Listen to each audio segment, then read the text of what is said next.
Geçən ilin buraxılış imtahanına düşmüş belə bir sualın izahına baxaq. Öncəliklə videonu bəyənməyi və səhifəni izləməyi unutmayın. Düzbucaqlının sahəsi x kvadrat çıxı 7x üstəgəl 12, uzunluğu x çıxı 3 olarsa, x-in ən kiçik tam qiymətini tapmaq tələb olunur. Biz bilirik ki, düzbucaqlının sahəsi s bərabərdir a vur b-dir. Yəni, eni vurulsun uzunluğu. Deməli, x kvadrat çıxılsın 7x üstəgəl 12 sahə bərabərdir. Uzunluq vurulsun n. Amma eni bilmirik. Bundan ötürü biz bu çoxhədini vuruqlarına ayırmalıyıq. Kvadrat üçhədini necə vuruqlarına ayırırdıq? X kvadratın x vur x kimi yazırdıq. 12-ni də elə vurma kimi yazacaq ki, qarşı-qarşıya vurub toplayanda mənfi 7x eləsin. 12-ni yazıram, mənfi 4 vurulsun, mənfi 3 kimi.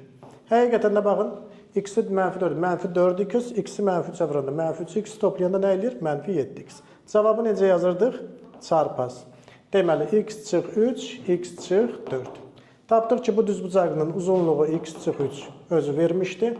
Biz də n-in tapdıq, x çıx 4. Biz bilirik ki, düzbucaqlının tərəfləri müsbət ədəd olmalıdır. Deməli, x çıx 3 də müsbət olmalıdır, x çıx 4 də müsbət olmalıdır. X çıx 3 və x çıx 4-ün hər ikisinin müsbət olması üçün x ən kiçik hansı tam ədəd ala bilər? X ən kiçik, x bərabər 5 qiymətin ala bilər. Bunlar hər ikisi müsbət qiymət alır. Doğru cavabımız nə oldu? 5. Müəllimin onlayn qruplarına qoşulmaq üçün 055 597 0151 nömrəsi ilə əlaqə saxlaya bilərsiniz.